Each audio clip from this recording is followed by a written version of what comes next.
All right, good evening. Thank you so much for joining us tonight here at Saline Middle School. We are here to talk about the sixth grade trip that we offer to our sixth grade families to Chicago, which is aligned with our curriculum as students learn about about world cities around. So we are so happy that you could be here. We're going to talk a little bit about the process for signing up, what the trip is. We're going to talk about some eligibility. For those of you who don't know, I'm Michelle Chekowitz. I am the building principal here. And with me on stage is Lori Dawson. She is our Director of Trips and Activities and all things Chicago. So if you have questions about this trip, she is an amazing guru, and I recommend that you reach out to her. She will be able to answer those questions for you. Let's see if I can get this to operate. Uh-oh, Lori. Can you flip for me? Thank you. Thank you so much.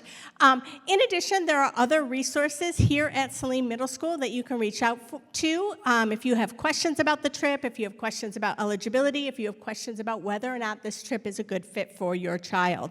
So Miss G, or Miss Gettner, she is our assistant principal here. She's not able to be here with us tonight, as well as Mr. Musson, who is our interim director of special education services, and Miss Ellis, who is our Assistant Director of Special Education Services. If your child has those resources and you have questions about supports for your student as you consider whether or not this trip is a good fit for them, they would be great resources for you.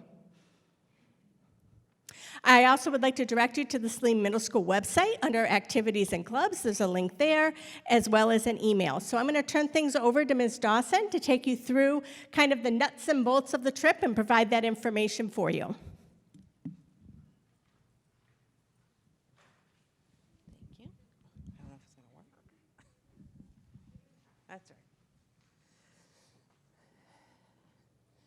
Okay, so as we go through all the information tonight, the slides, any of questions that you come up with, don't hesitate to reach out to the saline.chicago@gmail email. And also on the SMS website under the activities and clubs on the right-hand side, we are constantly updating the new information as things are updated. The chaperone survey's on there, all the links to register, the insurance policy, all that kind of stuff is on that site. So our Chicago trip is May 11th and 12th next year. Students are $490, chaperones are $540. We depart on Thursday morning, the 11th. Check-in is right around 5:15. We leave right at 6 o'clock. That window of time gives us, in theory, we beat some of the Chicago traffic, so we do leave right at 6 o'clock. Registration information, again, studentadventures.org, and then there you need the trip ID. So the price includes a night in Chicago, meals, admissions, obviously transportation, all of the regular pieces of the trip itself. Itinerary stops, we go to the Museum of Science and Industry, the Bean, the Zoo, Navy Pier, the Skydeck Observatory. We went to 360 last year. It didn't work out really well for our groups. So Sears Tower is just a better fit. So if you know we went somewhere last year, if you happen to have a sixth grader last year, we are switching that venue. And Field Museum and Sheds Aquarium, which is a huge hit. We'll talk about the cancellation protection multiple times through this presentation. So if you have already registered and you decide you want to purchase the protection, the CSP, it's so that you can cancel at any time, basically before departure, you can add it up until November 4th. If you register now, you need to add it with your registration. So the link to what that actually provides you is on the SMS website. But again, it's 100% refund up until we leave. So you could, midnight, 1 o'clock in the morning, you could say, hey, my kiddo's sick, I need to. So you could email Student Adventures and cancel your trip and get a full refund back. For students, it's $69 additional. It's on the website, but just so that you know. But if you've already registered and you want to add it, you have to call Student Adventures to do that. You can't add it to your registration online. The fundraising credits we will add to your student's account before the second payment. So it'll be around mid-December. Your second payment is January 13th. So we will make sure to get that added on. You have to be obviously registered so your student account shows up. And then we'll add any fundraising credits from the fall fundraiser. We're looking at a couple of options to do for an additional fundraiser just to help offset the cost, completely optional. But just so you know, we are looking at some options. So chaperones, like I said, there's a survey that came out in, I think it was an email last week. It's also on the website. So you have to fill that application out first, and the Raptor screening, which again is in the cafeteria tonight. I don't think she'll be here after the meeting, so if you didn't have an opportunity to do so and you want to do so, that's in the cafeteria. But both of those things have to be completed before we'll consider you to be a chaperone. You can pre-register on the Student Adventure site when you register your student, but you can't pay because we won't know how many chaperones we need until we know how many students are going. So the student rooming piece, the students will be roomed, choosing their roommates by their homeroom team teacher. Kind of depends, some are just homeroom, some are teams. So that will look a little different depending on what class your student is in. They ask for, I think, a buddy or two that they might, within their classroom, that they might be interested in rooming with. And I know the teachers do a great job at trying to pair people up and then tour groups and stuff as well. Chaperones will also, I'll send a survey out to you probably end of February, maybe the beginning of March, asking if you're chaperoning, here's a list of chaperones that are going, you can put in a selection too, so if there's somebody that you know is going, you could room with them. So as any illness, I've gotten lots of questions about what if my student gets COVID right before the trip. It's any illness. Obviously, COVID's high on our list of things right now. But if they are sick, they cannot attend. That's why the CSP, that extra insurance, is just a nice buffer to be able to get a full refund. So it's any symptoms, any illness. And if your student becomes ill while we're in Chicago, you will have to come and get them. We cannot transport them home on the bus if they're sick. Again, it doesn't have to be COVID. Last year we had stomach flu. We actually had influenza A.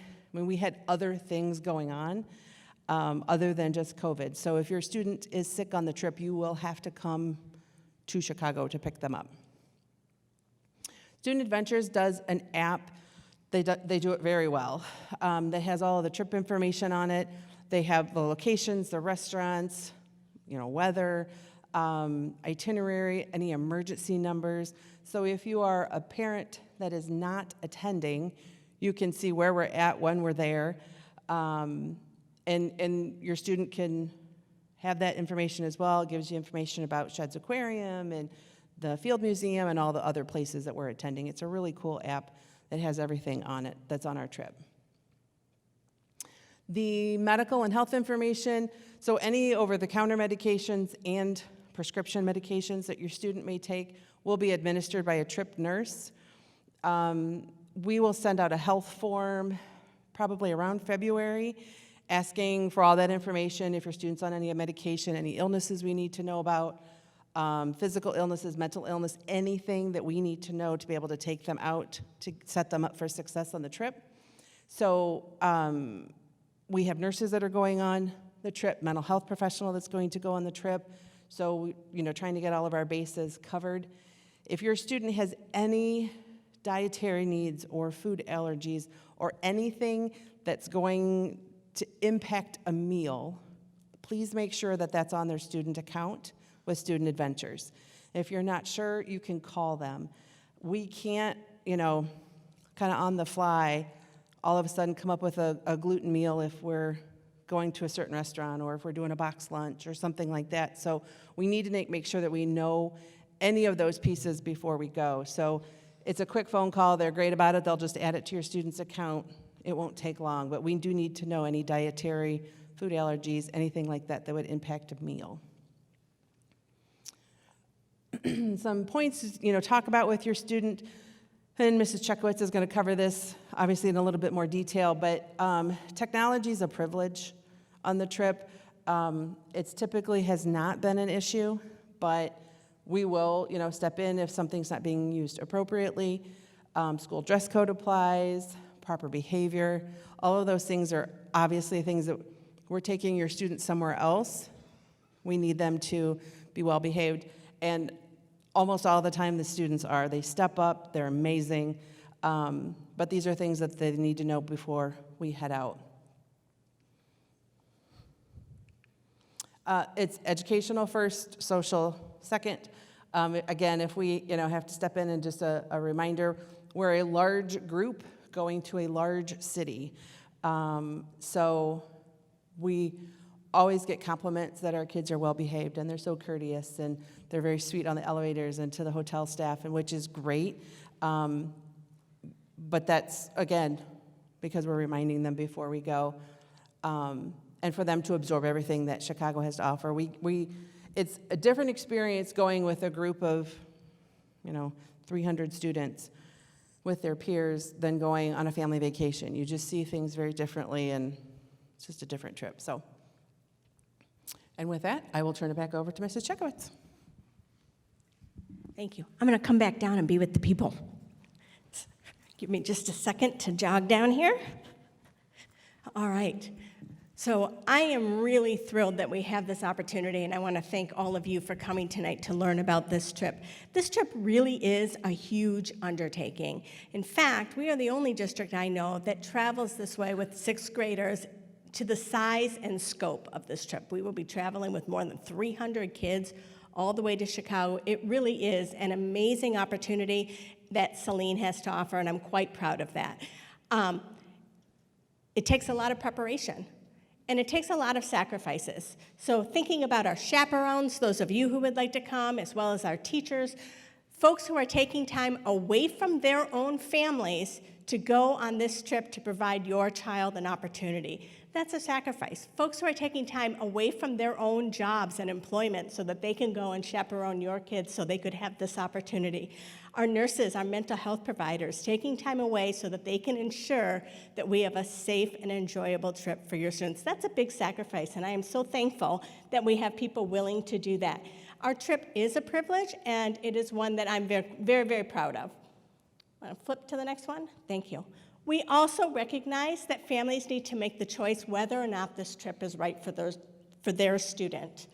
And it's really important that we know we respect that choice, and students who do not attend the trip, because it is completely optional, will have full access to their educational programming right here at Celine Middle School during the duration of the trip.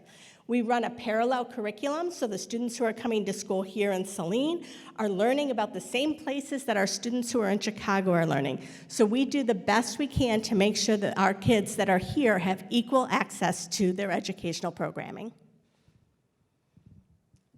And now, some things have to be said. Part of my job has some things that aren't pleasant, but like that, we've all seen some warning labels, and we're going to have a little time for levity and a little time for laughter. So again, my favorite warning label, remove child before folding. Do not iron while wearing shirt.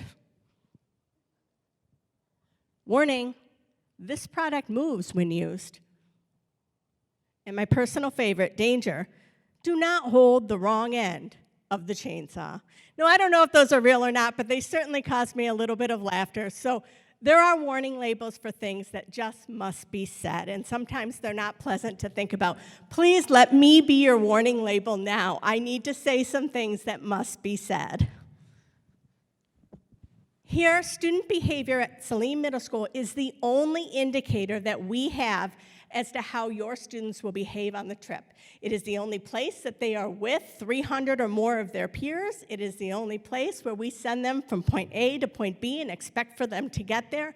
Their behavior here indicates to us what we can expect while they're on their trip with a chaperone in Chicago.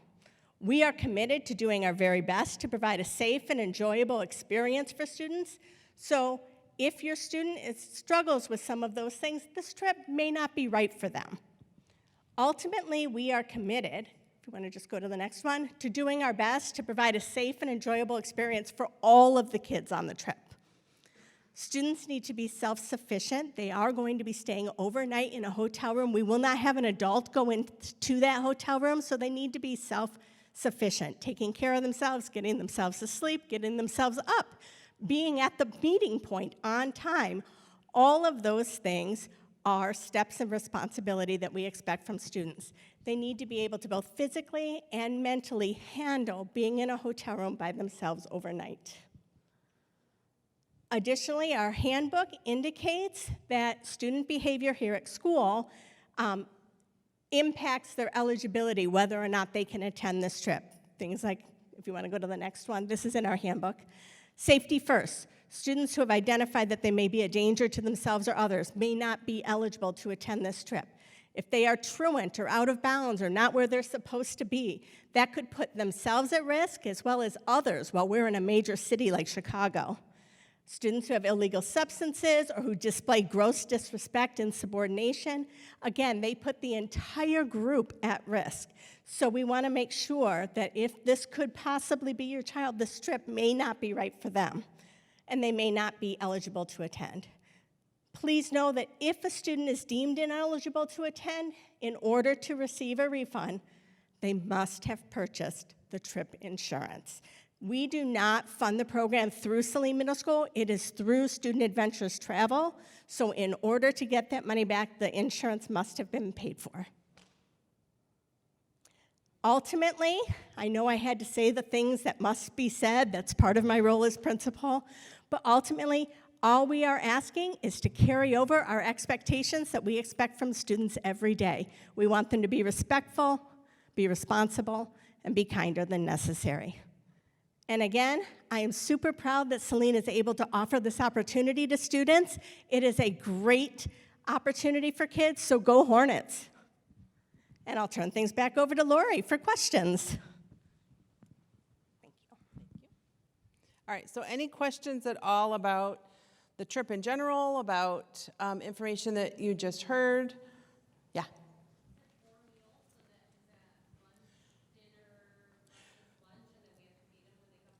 Nope, so because of the time we leave, some students eat before they come, so we just say bring a breakfast if you want, but typically students will eat before they come. They can bring snacks and stuff on the trip, and then they bring a sack lunch for that day, and then it's the rest of the meals we provide.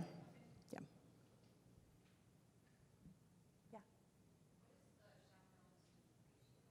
It is 4-to-1 is the chaperone to student ratio, so 4 students per chaperone. There might be an occasion that a chaperone might have 5 students, but the middle school ratio is actually 8-to-1, but for Chicago, for 6th grade, we do 4.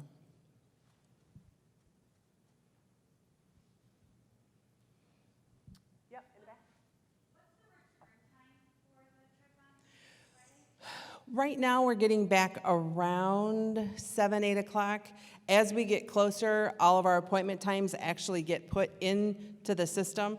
Not everything can be booked for like actual rotation of our itinerary. So 7 o'clock, maybe 8 o'clock, but it'll be early evening on Friday. Yep, in the back, yeah. So they're returning at 8. Did you remove something from that itinerary? I'm just thinking last year they got home around 11. Right, so we shifted a couple of our museum visits so that we're rotating through more efficiently. That was part of the issue last year. Everyone is seeing the same amount of stuff. We just did bigger chunks, so now we're doing smaller chunks rotated through. Kind of the second day is more of a walking from sheds to field to, so it's just more efficient. And then trying to get out of Chicago, hopefully, before traffic gets crazy bad. Last year we left a little late, we had an incident. There was all these things that delayed our return last year.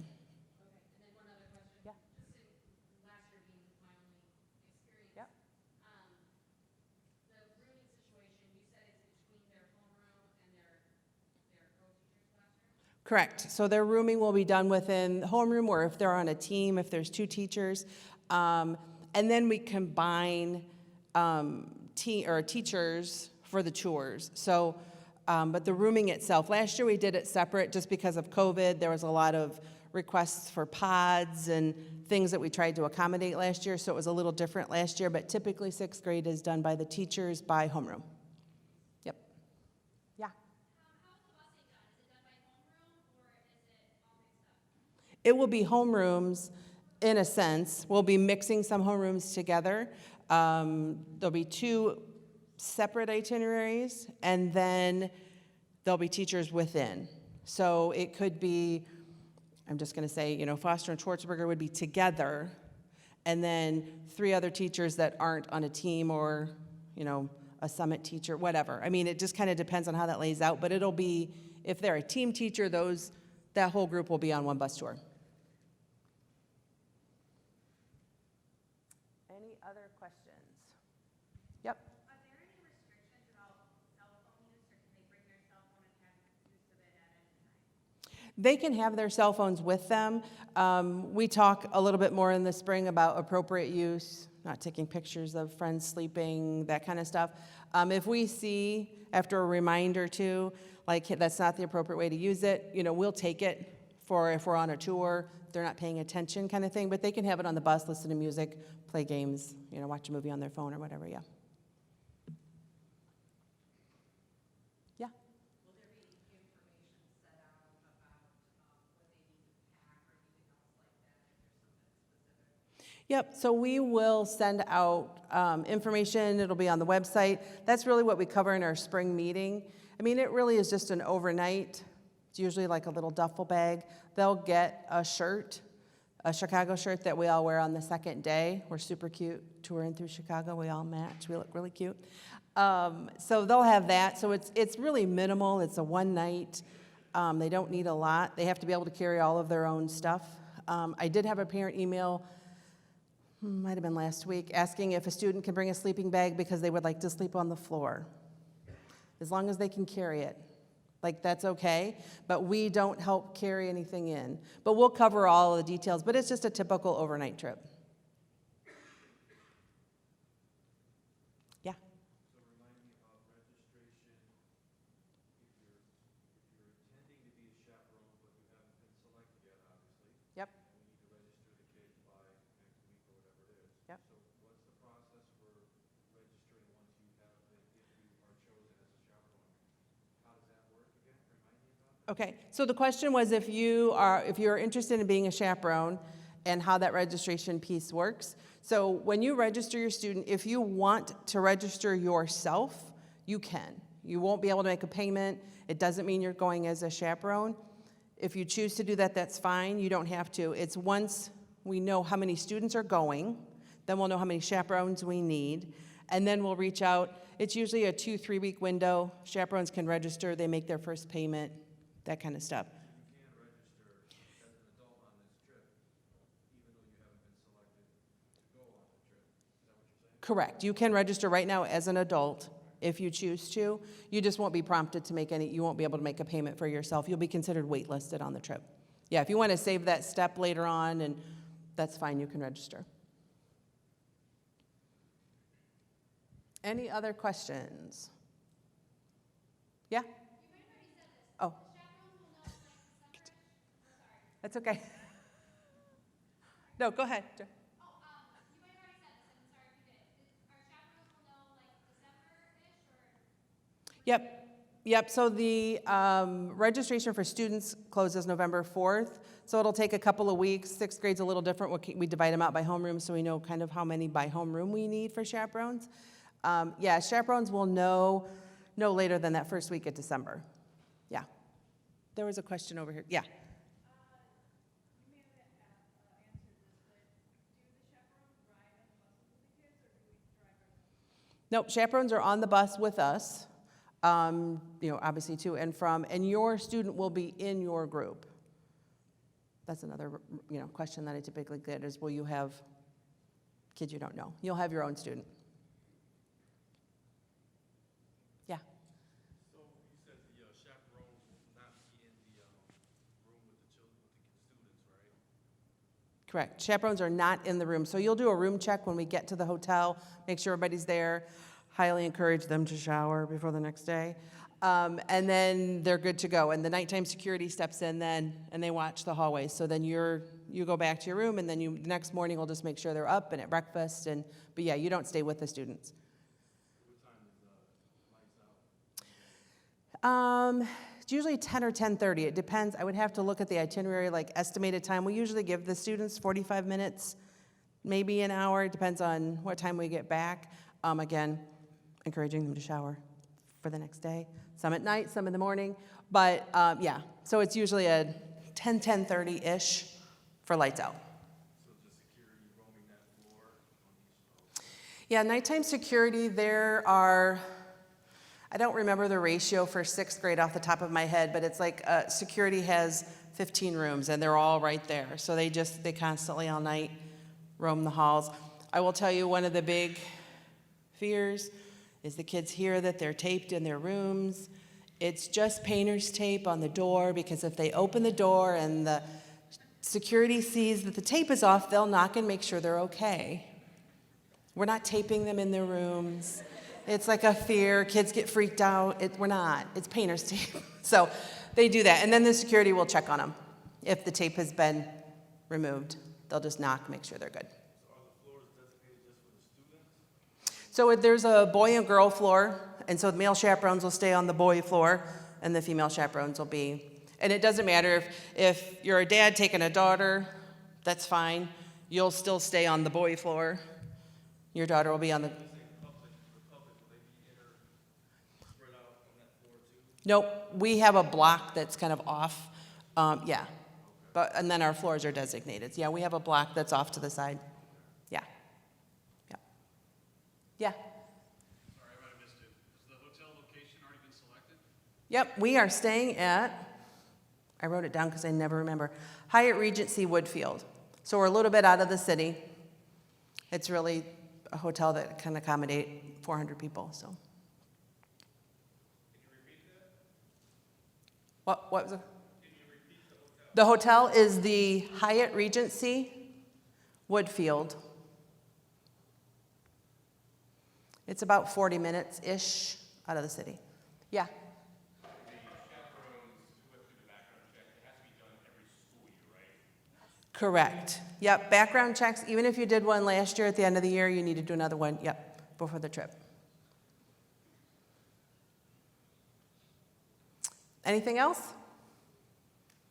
Oh, yep, one more. For the background check, is that the same thing as, like, because I helped out at Pleasant Ridge, is that the same kind of background check, or is there more in depth? Nope, if you have done the Raptor screening at any other building, at an elementary building, it's the same thing. So I pull a district report. So if you've already done it because you volunteer in a building, you're all set. Yeah, good question. Okay. If you have any questions, don't hesitate to reach out to that celine.chicago@gmail with anything. Because after you leave, something else pops up or you get concerned about something, don't hesitate to reach out. And then last, I just want to let everybody know that I know there was some note-taking and questions.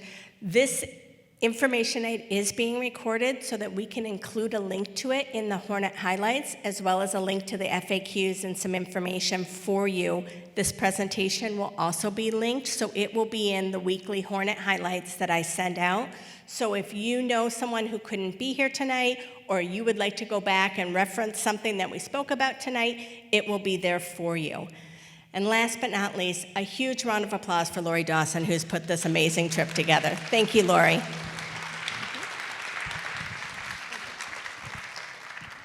Yep, you're all set. Have a great night. Thanks.